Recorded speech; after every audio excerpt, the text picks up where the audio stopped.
Do you want to know what the fallen are, little one? In a sense, they are angels, but not the angels your mom imagines she prays to. Brass trumpets picnicking in the clouds. In their true essence, they are great swirling engines of wing and blood, fiery eyes that peer around the corners between worlds. Dark, radiant things conjured from fresh battlefields. A Frankenstein's Valkyrie, forever crashing to Midgard. What grief demands their hate? What vast cannibal hunger? Welcome to the Fallen Cycle Mythos Fiction Podcast. This universe is full of secrets, waiting for those brave or foolhardy enough to seek them out. Cycle 2, Party at the World's End. Take a mad ride past the event horizon of sanity, as Lilith and her band of miscreants transcend from escaped convicts to superstars of a different kind. They grapple with the intoxication of growing influence. This is the story of those fallen who walk amongst us in a universe where 2012 went a bit differently, and hints of the world that is to come. Discover more about the Fallen Cycle mythos, including comics, novels, setting lore, and an RPG currently in development at fallencycle.com. And for our discussion and actual play exploration of RPG system and setting, visit modernmythology.net. This podcast contains adult themes and may induce psychosis. And now on with the show. Season 5, The Impeccable Dr. Fein, 2012. As history teaches, a name may be given, but not taken away. Pavligantar. Dr. Fein sat at his desk, rigid as a statue. Final rays of sunlight filtered into his room through the slats of the blinds behind him, revealing all the dust and detritus freely dancing in the air. Filth. He ran his hand across his desk, leaving a trail behind it. Filth. A thin veil of fog and indecisive storm clouds seemed to envelop the asylum grounds, and with a grumble like an empty stomach, the deluge began. The yard, a small spot of verdant green in a grim bulwark of stone and concrete, struggled to drink in the soupy runoff. He could hear the rain falling, the gurgle of the drains beneath his window, the echoing report of a nurse's footfalls in the hallway, leading some patient through their meaningless routines. It would be a rainy Wednesday afternoon, just like the last, and the one before that. The building followed the Kirkbride model, save minor eccentricities like the enclosed courtyard. The outside was ornate, almost Second Empire architecture, but, with the exception of the administrative offices, the internal structure showed how tired this building truly was. Exhausted, weighted down by long years and poor company. His office was in the westernmost point of the central administration building, flanked by symmetrical pavilions housing patients, swept back like a flock of birds in flight. That's how all Kirkbrides were built. He laughed to himself. What am I, an architect? And turned his attention to his secret journal, reading it repeatedly, looking for signs of mental illness. Certain irregularities had appeared in his behavior. It was a rational precaution. March 15th, 2012, 11:39:31 a.m. The Journal of Dr. Fein, MD, PhD. Here is the life I have chosen for myself. I arrive at the hospital every morning at 7. I'm not expected until 8, but I use the time to digest the reports from the evening staff and have a cup of coffee in my office. Pink, blue, yellow pages. I match checked boxes and phrases of jargon with known faces and emotions. Unusual or excessive emotional reaction dryly encapsulates bloody shrieks and hoarse-voiced prayers for death. Weapons prevention violation neatly condenses hours spent patiently honing a length of table leg, visualizing my face slit to ribbons. This new patient, he has a gift for lessening the self. I have been sorting for references to him. The reports indicate that he has quickly gained rapport with the other patients in the ward. They shuffle into a loose circle to hear him rant, whether his glazed eyes focus on them or not. He draws diagrams on his body and shares self-coherent madness with paranoid schizophrenics. I've even seen them pass around his little journal manifesto, "Join my cult," aptly named. An incoherent mess of half-truth and philosophical musing, but it holds some peculiar fascination. Dionysus, he calls himself. Everything he says is layered in irony. I imagine their thin hospital robes transformed into vestments. They become agitated when staff act to redirect them, protect them. Shared psychotic disorder or folie à deux. It is unstable, contagious, like a virus. The carrier, the new patient, is calm. I believe he plots. Lately, I have not felt entirely present. Another world is opening up beneath me. My sense of self and other is disintegrating. I shouldn't think of this. I open my desk, pop out a sample of Wellbutrin, and drink it down. Wellbutrin is indicated, clearly.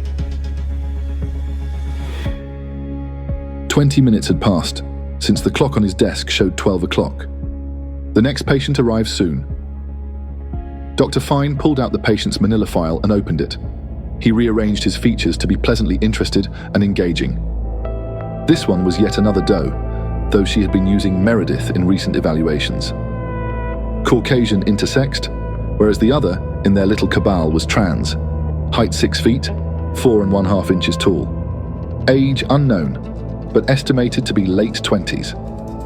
Expected to present with a depressive affect, possibly catatonic throughout the session. Guiltily, I love the catatonics.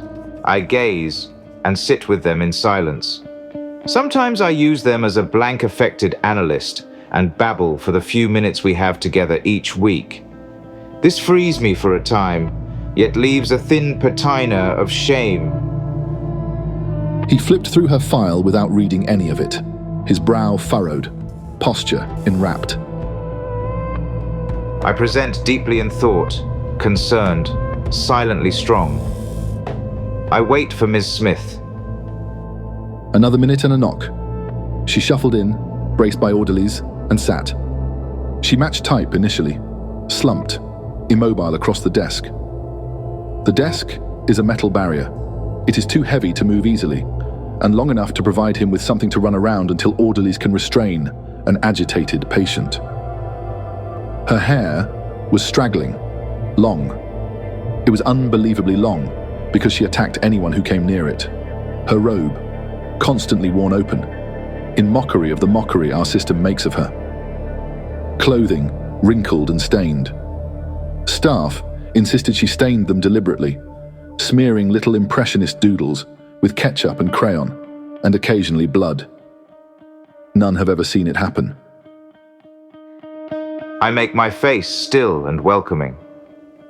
I smile with a cautious degree of warmth, enough to seem friendly, but not intrusively so. Good morning, Meredith. I've been looking forward to our meeting. She slumped regally, sternly loose and uncaring. What would bring me that detached, rigid pose of comfort? You haven't been with us very long, he continued, after a polite interval. My name is Dr. Fein. Do you remember me? She showed no response. The orderlies made "she's all yours" gestures and departed. Grateful, he took his coffee out of the drawer and proceeded to ignore her. It was still warm. I catch my reflection in its opaque, glossy surface.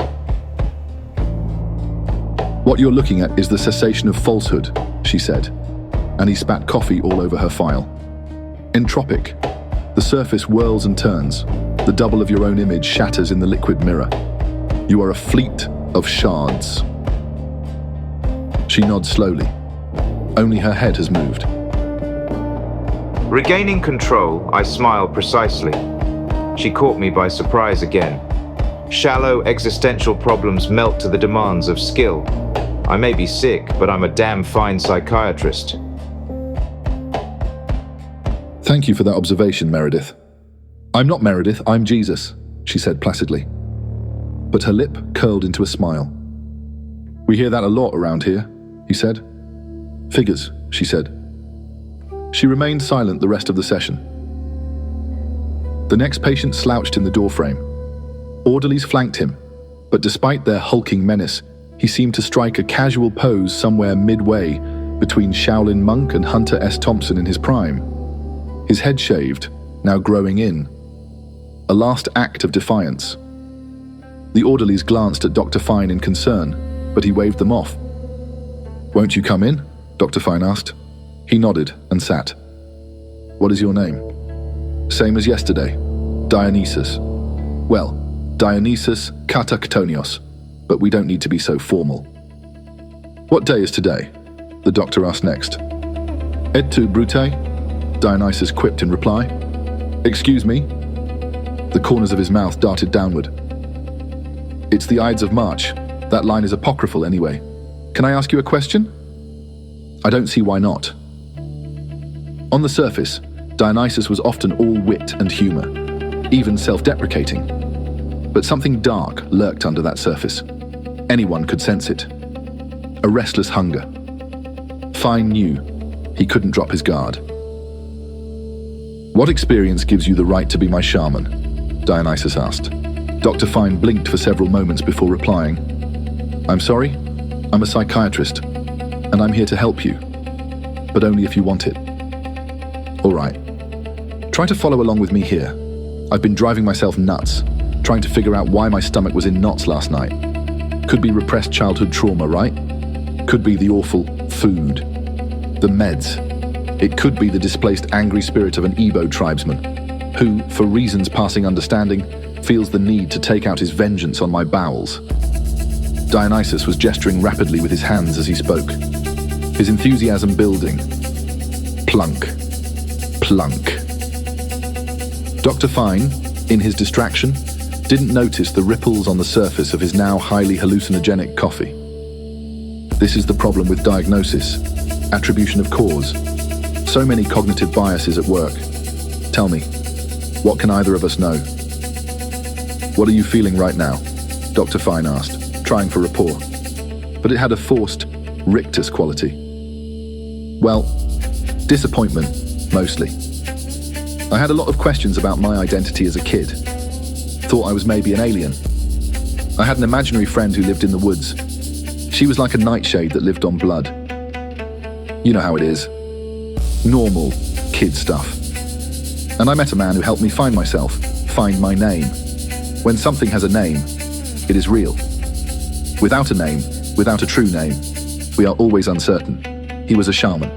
So I ask you," Dionysus said, standing up. Dr. Fein jumped. "You seem tense today, Doctor. Now, if you don't know what is giving me heartburn, then how the fuck are you supposed to be my shaman?" Dr. Fein shook his head and made some quick notes in the file. Dionysus's delusions are getting worse. The patient-doctor relationship is clearly breaking down in a fundamental way. Dionysus stared at him. The doctor stared back, his pupils twin black holes. Dionysus shrugged. "Scale. See? Scale is the key. Nothing in the limited span of a human life amounts to anything. If it wasn't for the secret that eternity hides in the smallest spaces between each moment." A fly buzzed on the wall. Filth, Dr. Fein thought, swatting at it. Entropy and filth. He took another slurp of cold coffee. Think of raindrops falling from the sky. Splash, they hit a windshield, grip on, slide down slowly, mingling with dirt and grit.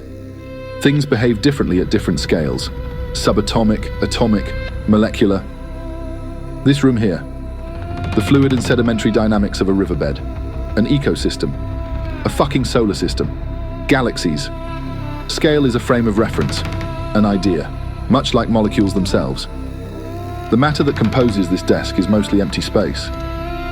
This is just basic physics. They didn't teach this to you in school. The fly was rubbing its legs together, and it was cacophonous, like steel wool on a rusted pan, played through the speakers at an AC/DC concert. Its eyes were huge, a fractal rainbow of fruit flavors. Synesthesia, a new symptom. Time is passing. But how much? "I can help you," Dionysus said. Without thinking, Dr. Fein blurted out, "How?" "Find it, Dr. Fein. Find eternity," Dionysus said, tapping on the desk. The tapping snapped Dr. Fein back into time and Euclidean space.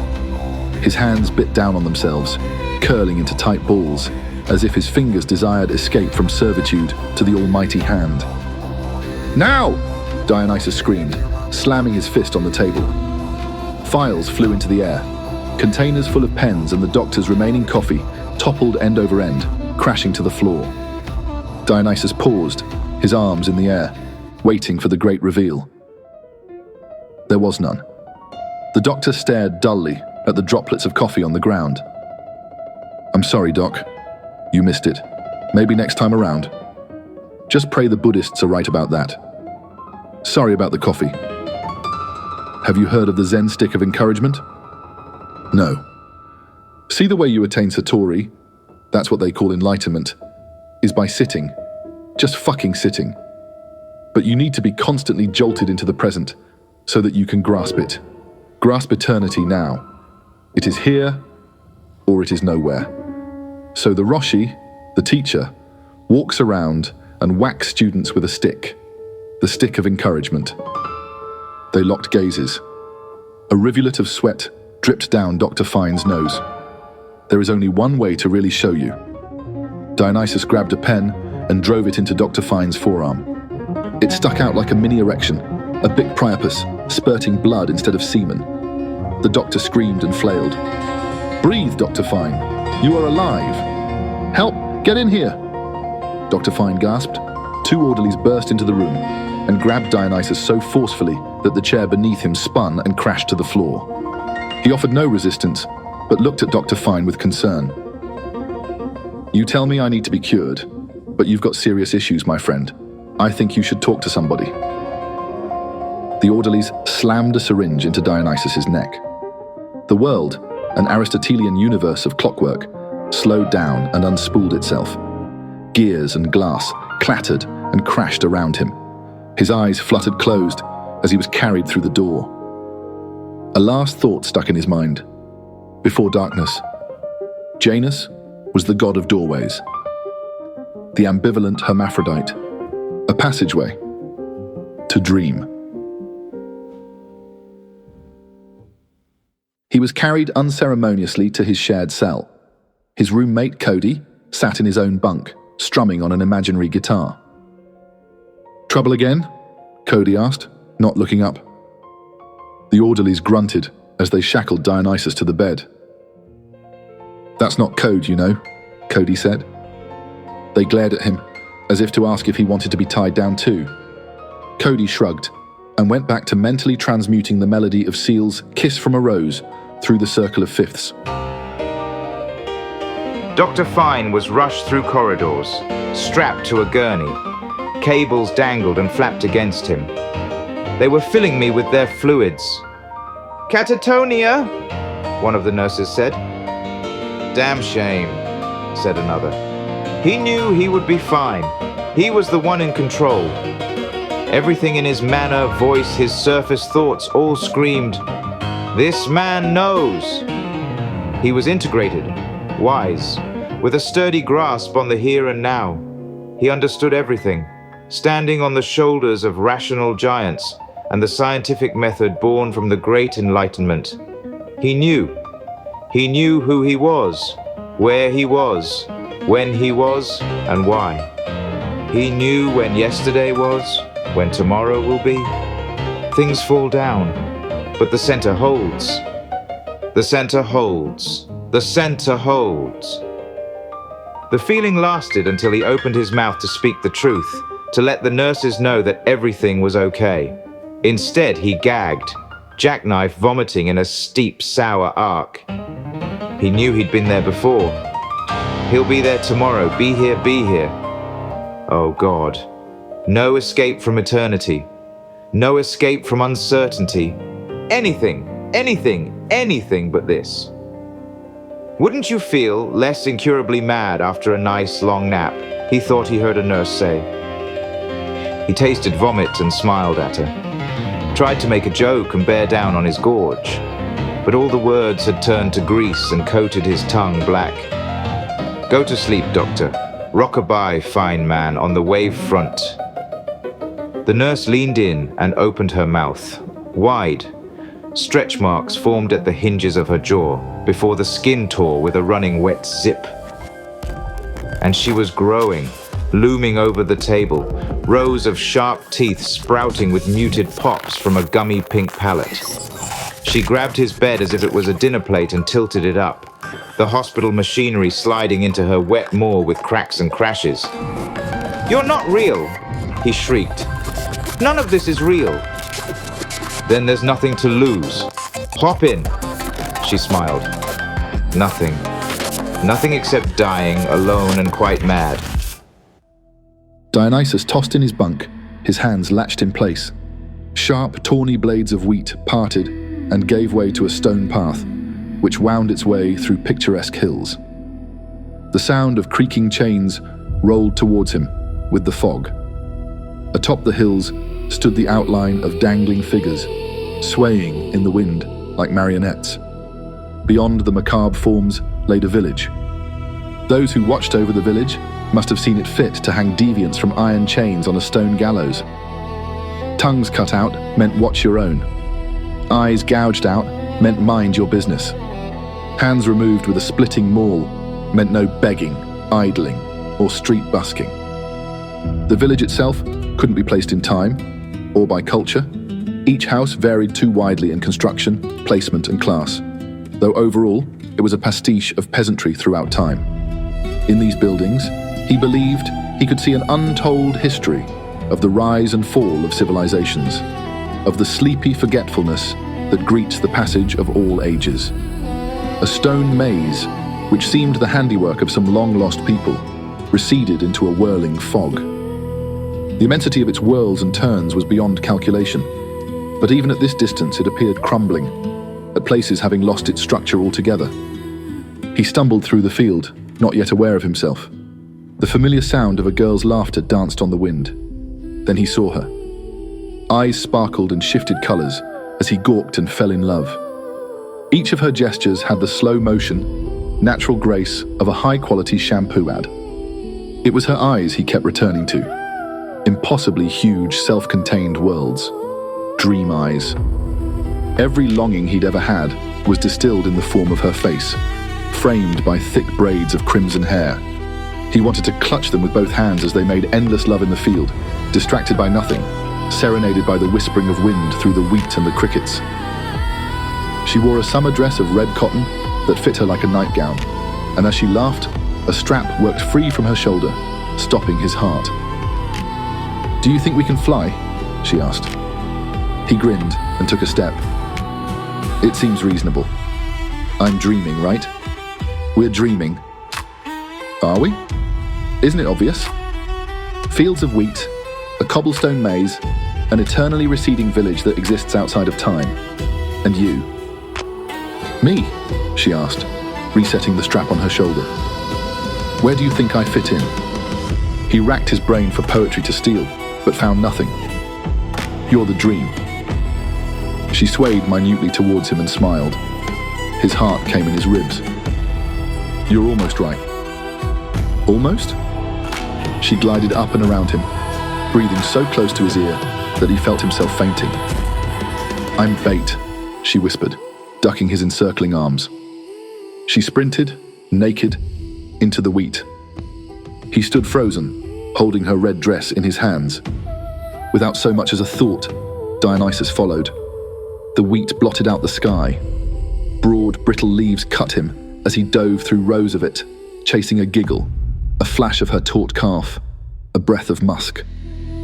He ran to the drums of the blood behind his eyes, panting with a mixture of horny abandon, supplication, and elation that formed a nameless emotion somewhere behind his navel.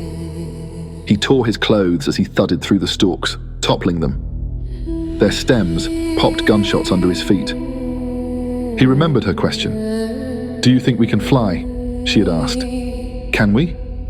He jumped, hoping to see over the heads of the stalks. He floated above them, defying the laws of gravity. defying the laws of anything save willpower. Airborne, he swiveled and watched her disappear into the alleys of the village with a toss of her braids. The ground was so very far beneath him. Fear surged through his veins. He had always been afraid of heights. The vast empty space would make his head swim. Sometimes, as a child, he had lost consciousness entirely. Gravity wrapped its fingers around him and dragged him to the ground. The world rolled end over end. He tasted dirt and was sure she was gone. He shook his head and got to his feet. When he stood, he was in a corridor, the walls lined with filing cabinets that seemed to go on forever. Ahead he saw a desk in the middle of the hallway. With a mere thought, he was standing in front of a gnomish old man on the other side of the desk.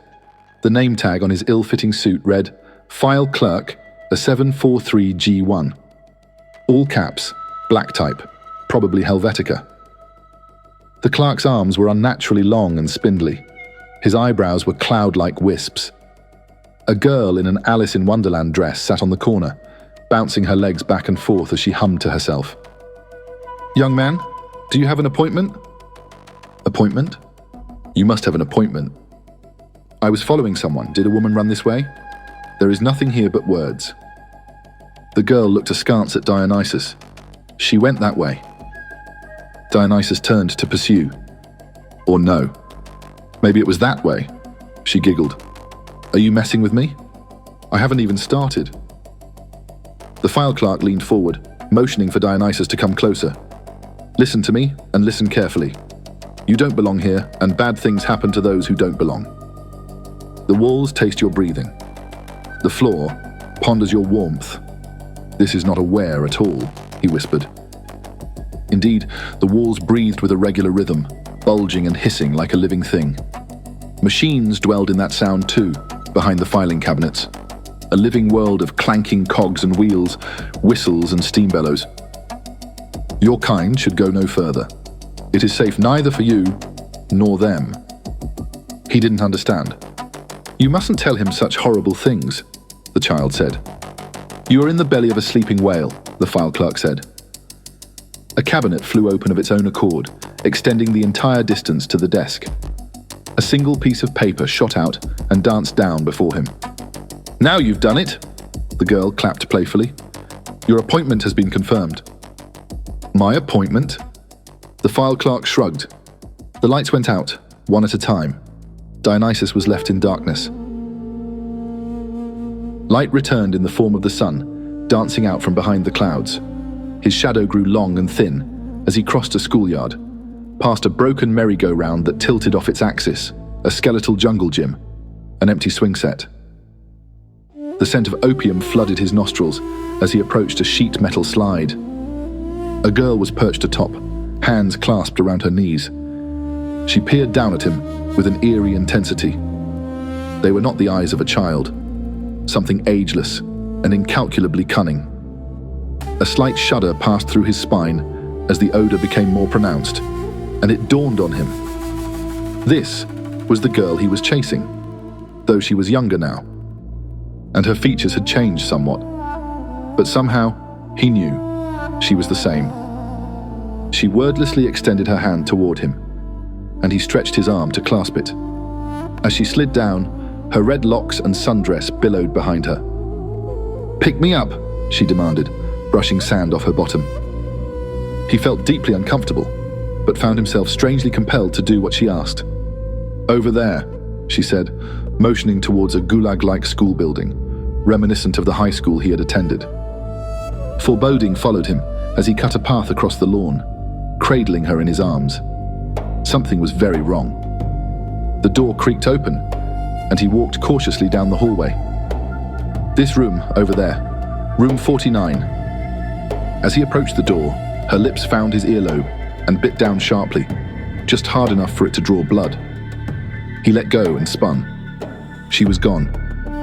Her mocking laughter echoed around him. "What the fuck?"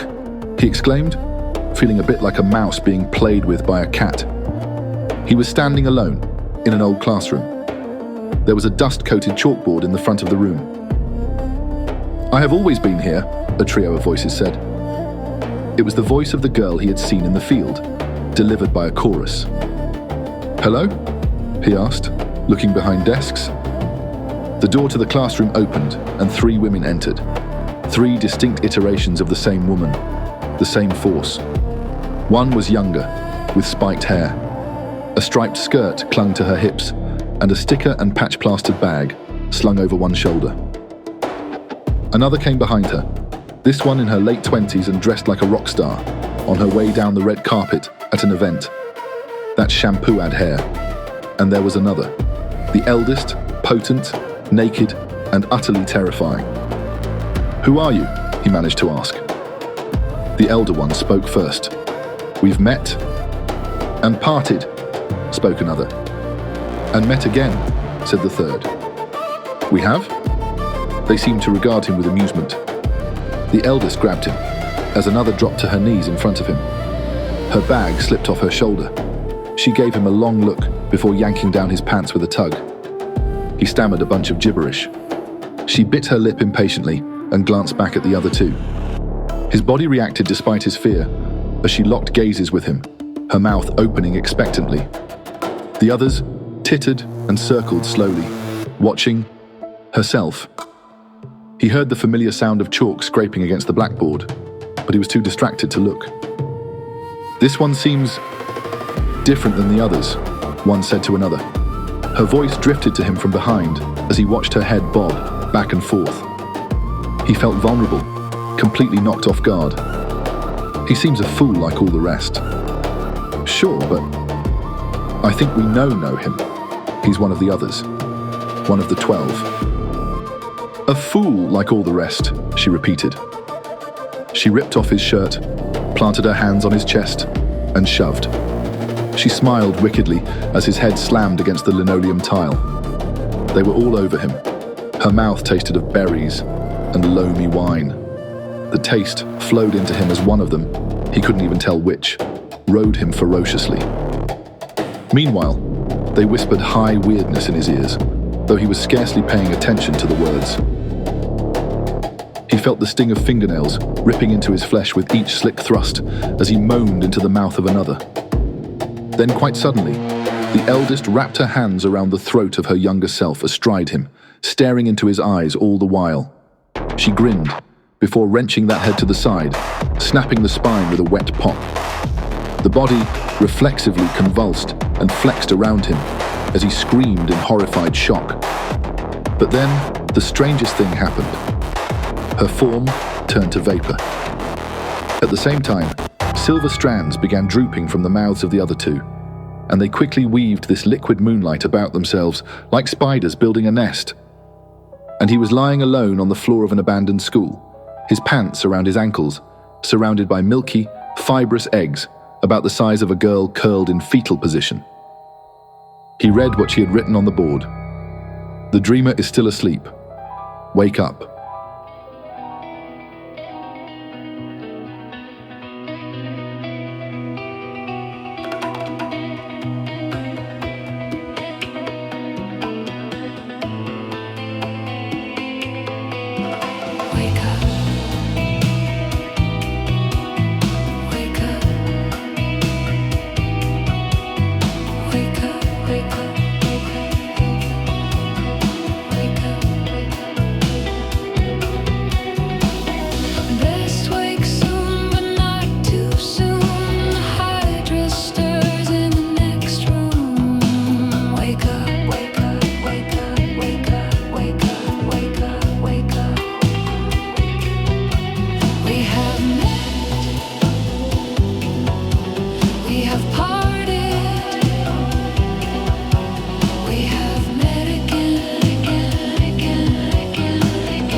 The air was full of smoke and brick dust. "Wake up, Dionysus. Wake the fuck up." Loki was dressed in maintenance coveralls. He cut the restraints quickly with a box cutter. "Hell, wake the fuck up and get that stupid look off your face. What were you dreaming about anyway?" Dionysus sat upright. He looked over to see that the window had blown open. The alarms buzzed painfully in his ears. Cody huddled in the corner, his eyes wide with terror. "Hey, Cody, quiet down. It's fine. This is a friend of mine. It's like a prison break. Get out if you can," Dionysus said. Dionysus shook his head a final time, trying to dislodge the cobwebbed traces of dream which stuck to his thoughts. What had he been dreaming about? Other voices joined the din of the alarm, panicked patients, and the clamor of administrative staff. "Up and go. Let's climb," Loki said. They grabbed hold of the rope and scaled up to the roof. Dionysus grunted and faltered. Loki hauled him over the edge and detached the rope ladder. It was still anchored next to the window and swung down, coming to rest near a twisted grate at the perimeter grounds. "Problem?" Loki asked, in a whisper. Dionysus shook his head. No, we just don't get much exercise around here." "There's a ladder. He went down," they heard from below. "Is it really this easy?" Dionysus asked. Loki shook his head. "Don't tempt fate, okay? Just follow me. We have to get Jesus." "What about that kid, Johnny? The patsy? Nah, he's safer in here." And, Loki thought, if the two of you had followed the plan, he'd be the only one in here. They approached a security access door, with a black duffel bag propped against it. Dionysus was grinning like a kid on Christmas. Loki's face was a perfect blank. Loki reached into the bag and threw a security uniform at Dionysus, before stripping off his coveralls and replacing them with his own uniform. Loki looked him up and down. "You still a 32-36? "Fuck no. I've been taking benzos and coloring for 10 months. "Huh. How do I look?" Loki asked, adjusting his security badge and nameplate. "A pig among men." Loki spent a moment fussing with Dionysus's collar, and then opened the door behind them with a key card. They entered, Loki carrying the duffel over his shoulder. Alarms and running feet echoed throughout the building. Dionysus and Loki approached the door, Loki with a small mirror in hand. He angled to look through the window in the door, glancing back at Dionysus. He frowned. "What?" Dionysus asked. "You're grinning like a mental patient." Dionysus grinned wider, showing his teeth. "How's this?" Loki sighed. "Okay, rent-a-cop, right? In over your head and trying to take charge of that." He waved in the general direction of the alarms. "You want commanding, confused, and a little hostile." Dionysus pursed his lips. "All at once, huh?" "Yeah." Loki's expression and posture shifted, somehow perfectly nailing his description. "That's creepy." Loki shook his head and swiped the keycard in the door. They entered. They moved purposefully down a hallway lined with high-security doors, shining flashlights through the windows of each door in passing, as though checking on patients. 2 rent-a-cops trotted past them, exiting through the stairwell. Dionysus and Loki dropped the act as soon as the cops passed. Loki opened a door. "She's in here, come on." Standing in the middle of a padded cell, arms outstretched, was a tall androgyne with a mane of purple hair. "Jesus, time to go!" Loki tossed the duffel across the room at her. It hit her chest, bounced off, and fell to the floor. "This bag contains uniforms like those, right?" Jesus said slowly. "Yeah." "No." "The hell do you mean, no?" Jesus nudged the bag dourly. "I'm not doing it in drag." Loki rolled his eyes. "You're fucking kidding me." "No," Jesus said again. "You're going to blow this plan. Over." Loki was at a loss for words. "If we argue much longer, yeah," Dionysus said. "Look, just..." Loki paused, calculating something in his head. "Fuck it." He grabbed Jesus from behind and guided her out the door, Dionysus joined in. They made their way towards a stairwell, which disgorged 2 staff. Loki shoved her against the wall. "We got this one. Go to East Second to assist." Jesus spit at Loki and faked a struggle. The staff looked at each other blankly. "Go. Now." When they were out of earshot, Loki looked at Jesus. Was the spitting really necessary? Jesus' head bobbed from side to side. "Not really, but when will I get to do that again?" A janitor stood outside the motor pool parking lot, back to the wall, kicking back and smoking his second cigarette in a row. The door slammed open. His cigarette hung precariously on his lip as 3 crazed faces regarded him with confusion. As he would tell the news reporter later, then a freak with purple hair punched the living Christ out of me, jumped into the nearest van, and drove away. As Loki drove, the other 2 shined flashlights out the windows, as though looking for escapees. "We'll do a loop, then head for the gate. You 2 duck and I'll—" "Stop," Dionysus yelled. Loki slammed on the brakes. Standing in the glare of the headlights was Cody, his curly hair pulled back in a ponytail, his few belongings wrapped up in a blanket. "Friend of yours?" "Rumi, remember?" Dionysus said, nodding. "Destiny," Jesus said. Loki scrutinized their faces. "No use arguing, is there? Fine." They pulled alongside, and he jumped in. "Stay low, okay?" Loki said. They halted at the exterior gate. A security guard nervously squinted up at them. Loki opened the driver's window. "There's a breach in the east fence. I'm going to check it out. You have a radio?" The security guard patted the walkie-talkie on his belt. "Just this one." "Mine's dead." "Shit. Call it in and have someone follow me out." "Got it," the security guard said, waving them out. They drove into the darkness of night. The moon hung in the sky, nearly invisible. She sent her borrowed sunlight off into space instead, perhaps jealous of her big blue brother.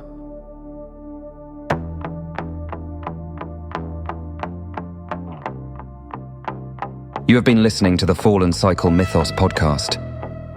Keep subscribed to receive new episodes as they are released at fallencycle.com or on the podcasting service of your choice.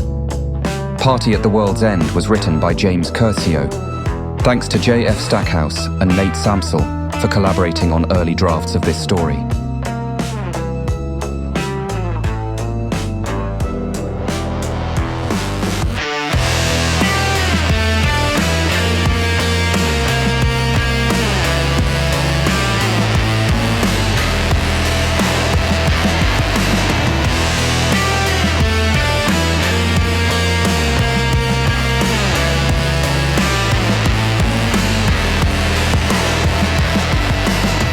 The soundtrack was produced by James Curcio, with special thanks to various creative collaborators for inspiration and soundtrack source from old sessions, including, in no particular order, Scott Landis, Sean Marsden, Jen E., Gaetan, Sarah and Rahul Iyer, Martine Della Ruffa, David Bessel, Ari, and Nate Samsel.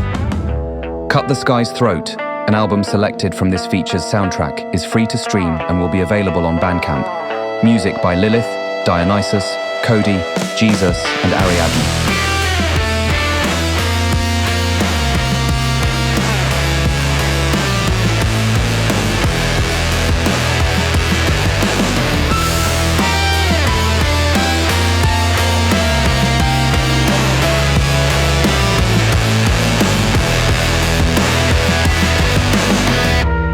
A statement on the use of neural networks is available on our website for those curious about how we do and don't use these technologies.